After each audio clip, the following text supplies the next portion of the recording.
ঈদ চলে আসছে আর বাচ্চাদের জন্য শপিং করব না, এটা কি করে হয়? তো জামা কাপড় কেনার আগেই হচ্ছে আমরা জুতা কিনে ফেললাম।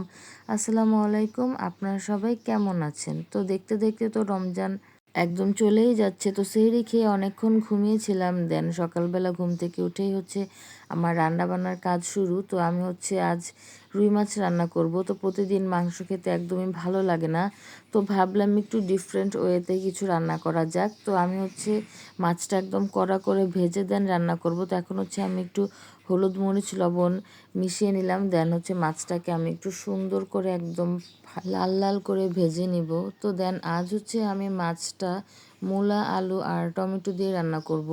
তো এখন তো সিম ফুলকপি খেতে একদমই ভালো লাগে না, তো ভাবলাম একটু ডিফারেন্ট কিছু দিয়ে রান্না করা যাক। তো এই তো এখানে হচ্ছে আমি সব মশলা দিয়ে ভালো করে মশলাটা কষিয়ে এর মধ্যে হচ্ছে সবজিগুলো একটু কষিয়ে নিব।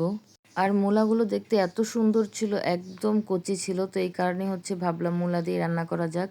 আর এই তো এর মধ্যে হচ্ছে আমার তরকারিটা রান্না হয়েও গিয়েছে। তো আমি হচ্ছে এক এক করে এর মধ্যে মাছ দিয়ে দিচ্ছি আর সাথে কিছু ধনিয়া পাতাও দিয়ে দিব। তরকারিটা খেতে অনেকই মজা হয়েছিল, আমি তো আজ অনেকগুলো ভাত খেয়েছি। আর সাথে হচ্ছে সেহরির জন্য ডিম ভুনা করে নিলাম। তো কি খাবো, রান্না করব কোনো কিছু ভেবে পাই না, তো ভাবলাম ডিমই ভুনা করে নিই। আর এই তো এগুলা করতে করতে আমার একদম ইফতারের সময়ও হয়ে গিয়েছে। তো আমি হচ্ছে ইফতারিতে যা যা প্রয়োজন সব রেডি করে নিচ্ছি, বেগুনি আলুর চপ ডিমের চপ আর হচ্ছে এখানে পেঁয়াজু বানাচ্ছি। তো আমার বাসায় একটু গ্যাস দেখলাম আছে, তো ভাবলাম একটু চুলাতেই রান্না করা যাক। এরই মধ্যে আমার ইফতারিও রেডি হয়ে গিয়েছে। আর যেহেতু গ্যাস ছিল না, অনেক সময় লাগিয়ে আমার ইফতারিটা ভাজতে হয়েছে। আর আমার আরাফ আগে থেকে ইফতারি খাওয়া শুরু করে দিয়েছে। তো আমার হাজব্যান্ড হচ্ছে অফিস থেকে আসার সময় কিছু ফ্রুটস নিয়ে এসেছিলো, তো সেগুলোই হচ্ছে আমি একে করে কেটে দিচ্ছি। আর হাতে একদমই সময় নেই, আর মাত্র 5 মিনিটের মতন বাকি আছে। তো আমি খুব তাড়াহুড়া করে এগুলো রেডি করতেছিলাম।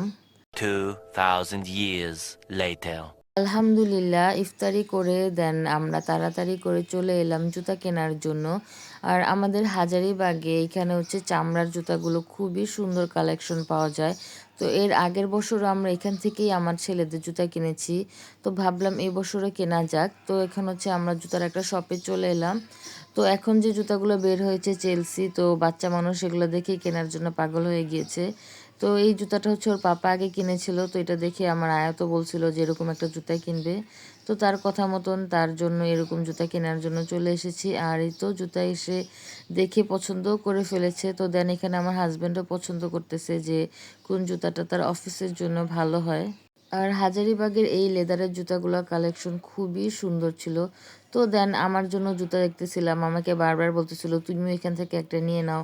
বাট আমার এমন জুতাগুলো একটুও ভালো লাগে না, যেহেতু আমি ওয়েস্টার্ন কালেকশন তেমন পরি না। আর ওয়েস্টার্নের সাথে এই জুতাগুলো যায়, তো আমাকে অনেক বেশি ফোর্স করতেছিল যে এটা নিয়ে নাও, এই জুতাটা নিয়ে নাও। তো আমি একটা পরে ট্রায়াল দিয়ে দেখি, কারণ আমি এই জুতাগুলো একদমই পরতে পারি না, আমার মনে হয় যে আমার পা একদম ঘেমে শেষ হয়ে যাবে। তো দেন তারপরে ওর কথা মতন একটু ট্রায়াল দিয়ে দেখতেছিলাম যে আমার পায়ে কেমন লাগতেছিল। তো মাশাল্লাহ সুন্দর লাগতেছিল। একবার ইচ্ছা করতেছিল যে নিয়ে নেই, বাট এরকম জুতা নিলে আমার পরাই হতো না। তো কি আর করার, যাই হোক। তো আমরা জুতা নিয়ে বের হওয়ার সময় দেখলাম একটা মামা চটপটি বিক্রি করতেছে, আর অনেক দিন ধরেই চটপটি খেতে ইচ্ছা করতেছিল, তো খেয়ে নিলাম। আর ইফতারির পর একটা ঝাল চটপটি খেলে তো কোনো কথাই নেই। আর সবাই আমার ভয়েসটা একটু ইগনোর করবেন, কারণ ঠান্ডা পানি খেয়ে আমার একদমই গলা ব্যথা। তো এই তো খাওয়া দাওয়া শেষ করে দেন আমরা বাসায়ও চলে এসেছি। তো আগে থেকেই জুতা কিনে ফেলেছি, কারণ পরে কিনতে গেলে হয়তো ভালোটা যেটা পছন্দ হয় সাইজ পাওয়া যায় না। তো এই কারণে হচ্ছে আগে থেকেই আমরা জুতাটা কিনে ফেললাম। আর এই তো বাসায় এসে আমার ছেলেরা তো খুব খুশি, তার জুতা হচ্ছে আনবক্সিং করতেছিল। তো যাই হোক, আপনাদের সাথে দেখা হবে আবার আমার নেক্সট কোনো ভিডিওতে। তত পর্যন্ত ভালো থাকবেন, সুস্থ থাকবেন।